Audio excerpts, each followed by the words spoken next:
Now, when you take a moment to really look at Putin's war in Ukraine, you quickly begin to realize just how many factors are beginning to collide. And most recently, the growing open criticism from even his most fervent followers. Just this week, three more notable people were silenced. A 60-year-old politician fined for sharing a video of a dead man.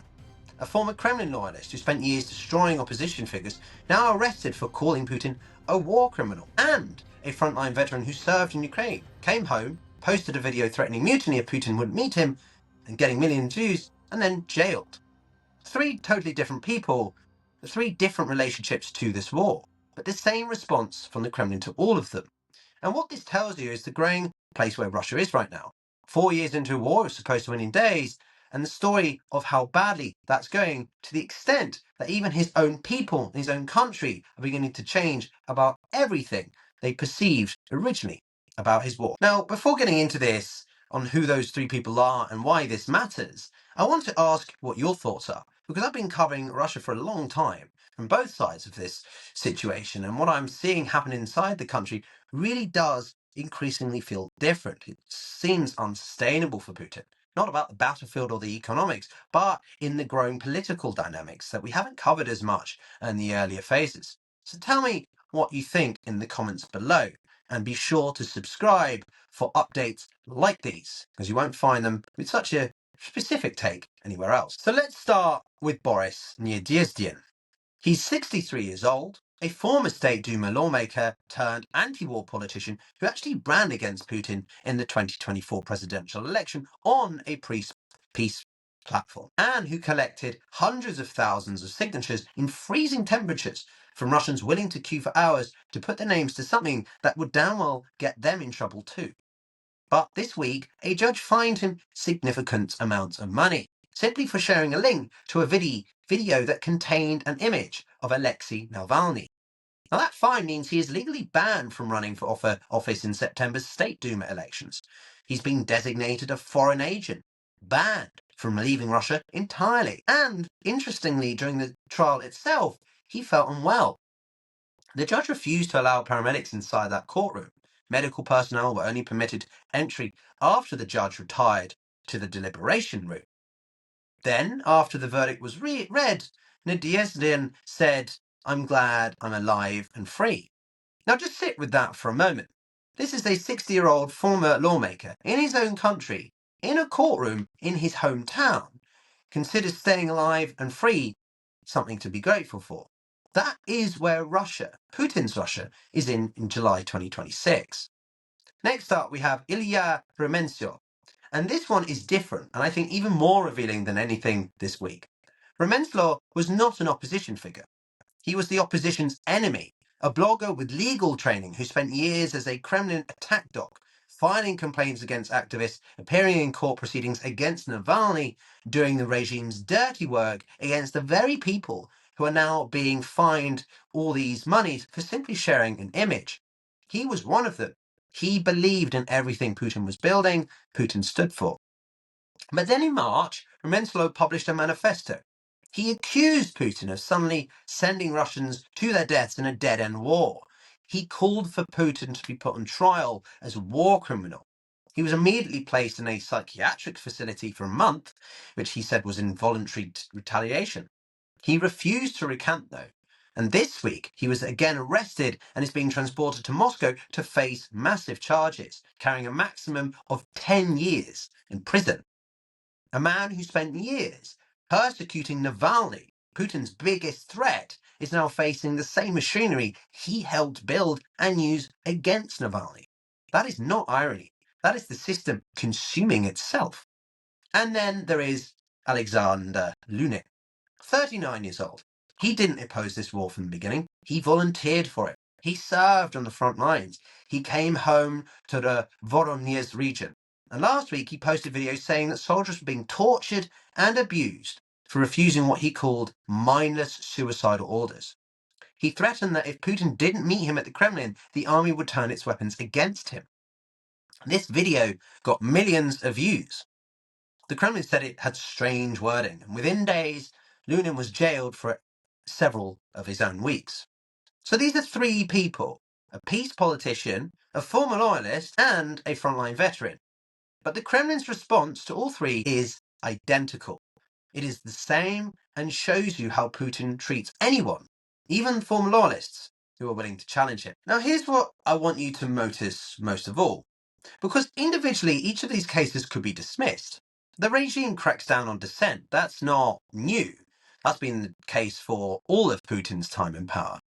What's different now, though, is who's being silenced and what they were saying or doing before they were.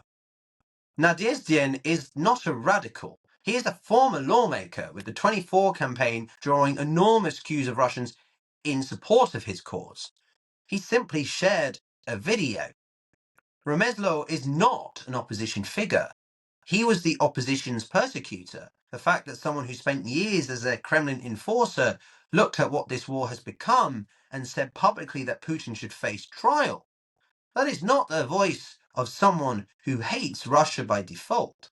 That is the voice of someone who believed in the project and watched it become something he couldn't defend. So toxic, so damaging for the country, he's speaking out. And Lunin is not a dissident. He volunteered, he fought, he came back and said what he saw. His threat to turn the army's weapons against the Kremlin was almost certainly not a military plan. It was a man who has watched his brethren, watched soldiers die for orders he but now has come to believe are pointless and abusive, running out of any other way to say so. So the regime is not just silencing its enemies anymore. It is silencing the people who were supposed to be on its side. And that is a profoundly different kind of problem for Putin to grapple with. Now, this is the part of the story I think actually the most underreported right now. So if you're finding this useful, subscribe now, just so you know what you don't miss coming up and deeper analysis like this. Now, to understand why these three cases matters, you need to zoom out, as we often do on the show. Because what we're watching is not a sudden outbreak of dissent. It is the visible surface of something that has been building for a long time. 4 years ago, when Putin launched a war, it was expected to last 3 days, 10 days. Doesn't matter. Nationalism surged and the Z symbol appeared on cars everywhere.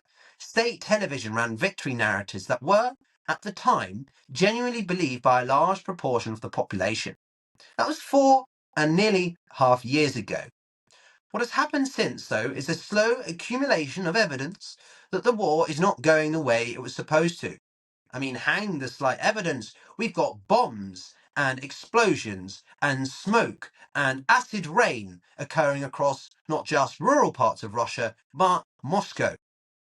Close to 500,000 Russian soldiers are being killed. What has happened since is the slow accumulation of evidence that the war is not going the way it was supposed to. And I mean, if you don't need the evidence to tell you otherwise, you've got explosions happening on a daily basis because of Ukraine's strikes across the country. Close to 500,000 Russian soldiers are likely to have been killed, according to Western intelligence. Hundreds of thousands more wounded or simply fled the country. A defence budget consuming roughly half the entire state budget.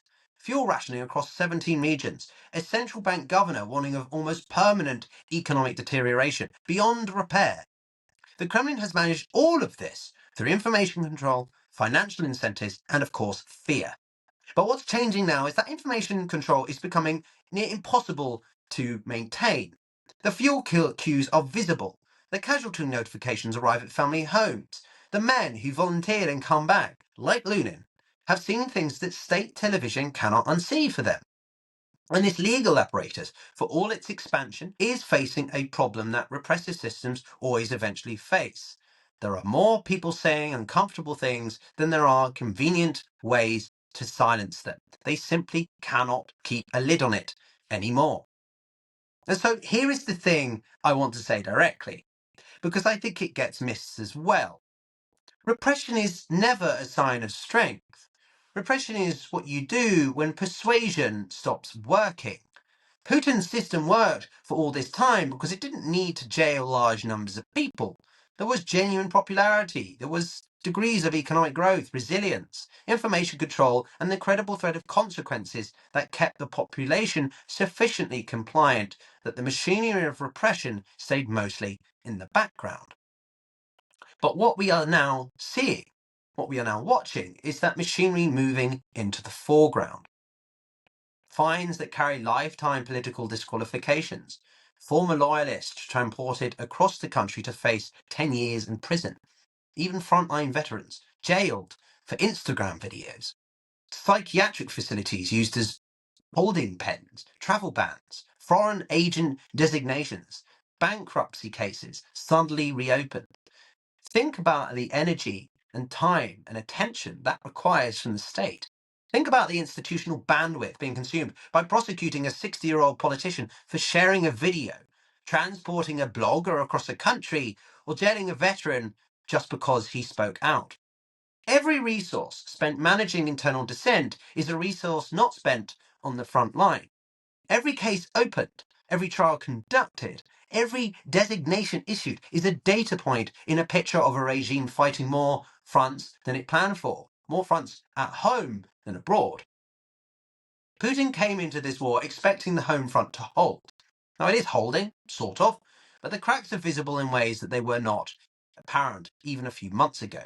And the response to those cracks is not the response of a leadership confident that they won't get worse. But the killer point I want to make a comparison with is what makes this even more striking when you hold it next to what happened in Ukraine on Thursday.